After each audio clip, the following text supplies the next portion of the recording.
Good evening, America. My name is Britt, and I have the honor of serving the people of the great state of Alabama in the United States Senate.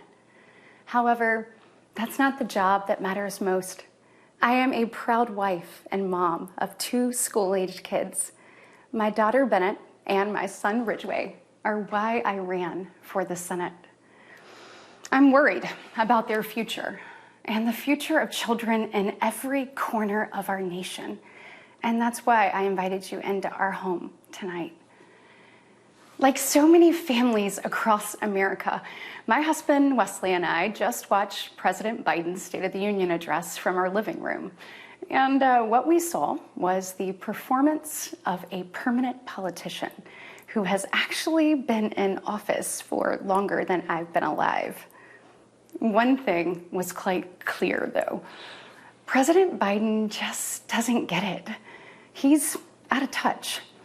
Under his administration, families are worse off, our communities are less safe, and our country is less secure. I just wish he understood what real families are facing around kitchen tables just like this one. You know, this is where our family has tough conversations. It's where we make hard decisions. It's where we share the good, the bad, and the ugly of our days.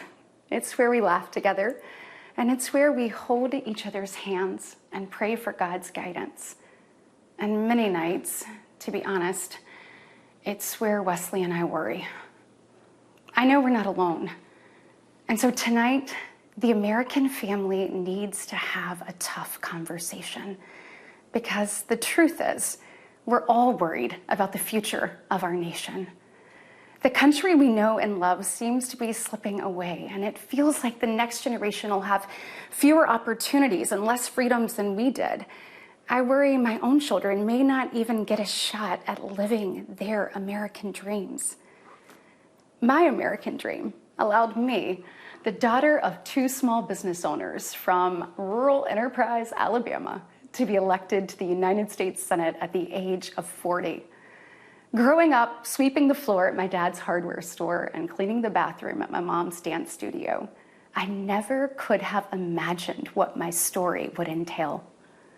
To think about what the American dream can do across just one generation, in just one lifetime, it's truly breathtaking. But right now, the American dream has turned into a nightmare for so many families. The true, unvarnished state of our union begins and ends with this. Our families are hurting. Our country can do better. And you don't have to look any further than the crisis at our southern border to see it. President Biden inherited the most secure border of all time. But minutes after taking office, he suspended all deportations, he halted construction of the border wall, and he announced a plan to give amnesty to millions. We know that President Biden didn't just create this border crisis, he invited it with 94 executive actions in his first 100 days. When I took office, I took a different approach. I traveled to the Del Rio sector of Texas. That's where I spoke to a woman who shared her story with me. She had been sex trafficked by the cartels starting at the age of 12. She told me not just that she was raped every day, but how many times a day she was raped. The cartels put her on a mattress in a shoebox of a room, and they sent men through that door over and over again for hours and hours on end. We wouldn't be okay with this happening in a third world country. This is the United States of America, and it is past time, in my opinion, that we start acting like it. President Biden's border policies are a disgrace. This crisis is despicable. And the truth is, it is almost entirely preventable. From fentanyl poisonings to horrific murders, there are empty chairs tonight at kitchen tables just like this one because of President Biden's senseless border policies. Just think about Laken Riley. In my neighboring state of Georgia, this beautiful 22-year-old nursing student went out on a jog one morning, but she never got the opportunity to return home. She was brutally murdered by one of the millions of illegal border crossers President Biden chose to release into our homeland. Y'all, as a mom, I can't quit thinking about this. I mean, this could have been my daughter. This could have been yours. And tonight, President Biden finally said her name. But he refused to take responsibility for his own actions. Mr. President, enough is enough. Innocent Americans are dying, and you only have yourself to blame. Fulfill your oath of office, reverse your policies, end this crisis, and stop the suffering. Sadly, we know that President Biden's failures don't stop there. His reckless spending dug our economy into a hole and sent the cost of living through the roof. We have the worst inflation in 40 years and the highest credit card debt in our nation's history. Let that sink in. Hardworking families are struggling to make ends meet today. And with soaring mortgage rates and sky-high childcare costs, they're also struggling to how to plan for tomorrow.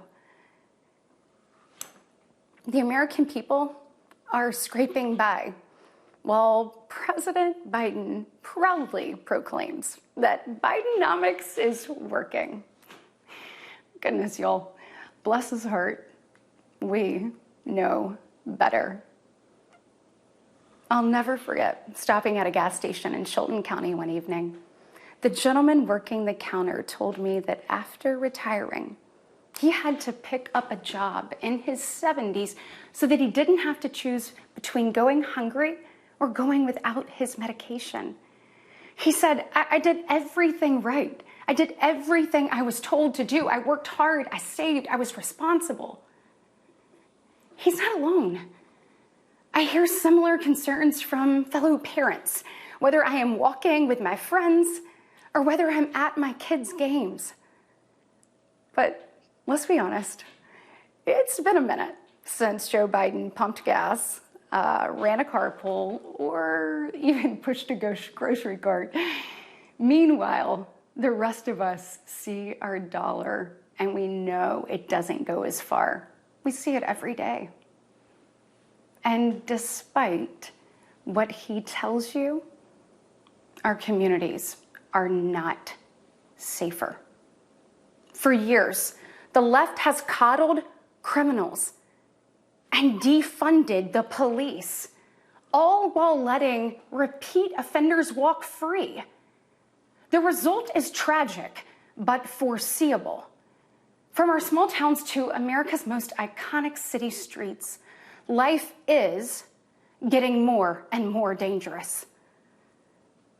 And unfortunately, President Biden's weakness isn't just hurting families here at home. He is making us a punchline on the world stage. Look, where I'm from, your word is your bond. But for 3 years, the president has demonstrated that America's word doesn't mean what it used to. From abandoning our allies in his disastrous withdrawal from Afghanistan to desperately desperately pushing another dangerous deal with Iran. President Biden has failed. We've become a nation in retreat, and the enemies of freedom, they see an opportunity. Putin's brutal aggression in Europe has put our allies on the brink.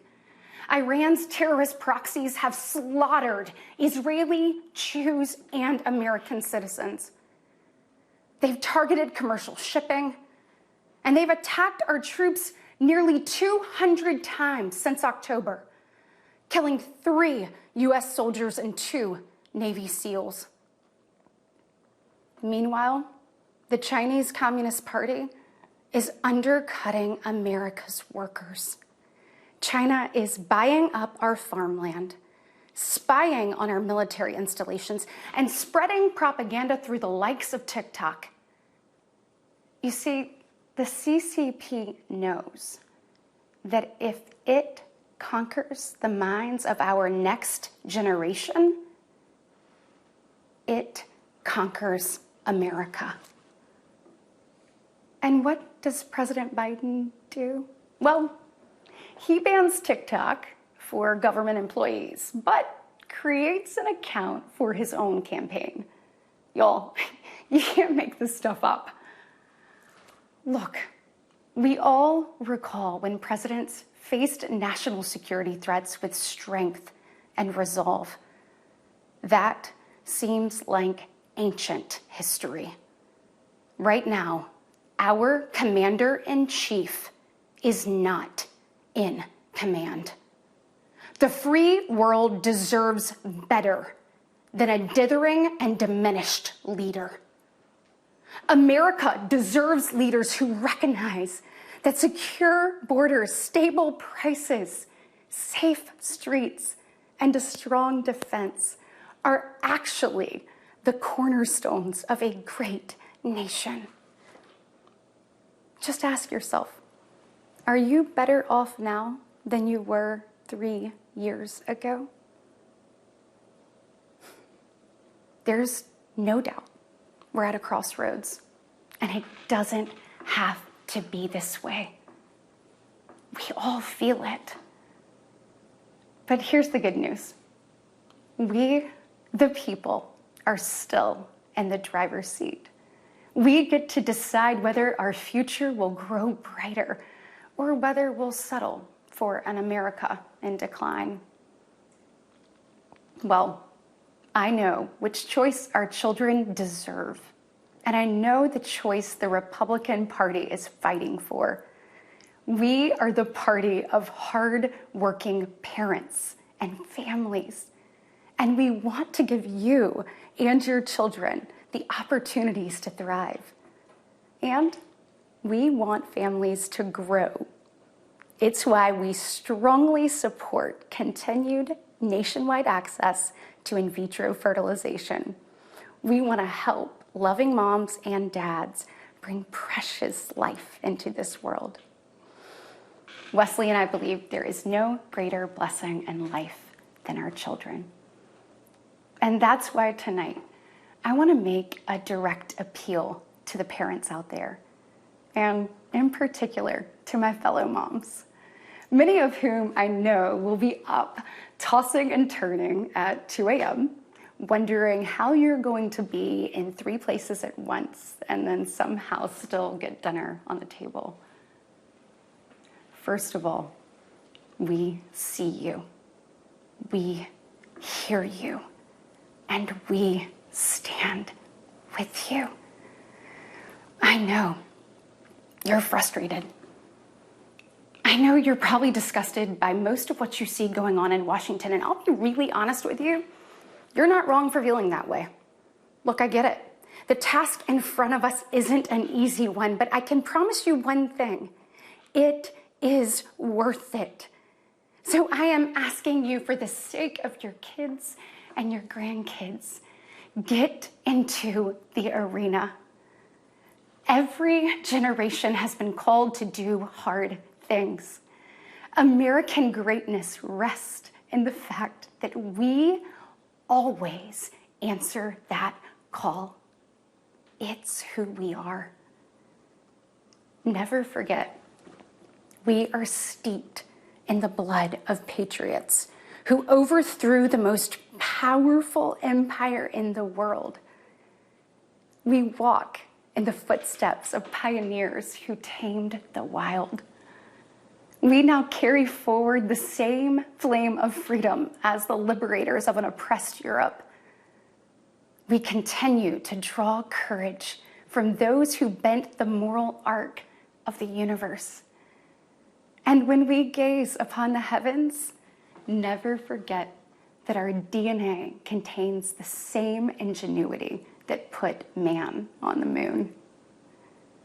America has been tested before, and every single time we've emerged unbowed and unbroken. Our history has been written with the grit of men and women who got knocked down. But we know their stories because they did not stay down. We are here because they stood back up. So now it's our turn, our moment to stand up and prove ourselves worthy of protecting the American dream. Together, we can reawaken the heroic spirit of a great nation. Because America, we don't just have a rendezvous with destiny. We take destiny's hand and we lead it. Our future starts around kitchen tables just like this, with moms and dads just like you. And you are why I believe with every fiber of my being that despite the current state of our union, our best days are still ahead. May God bless you, and may God continue to bless these United States of America.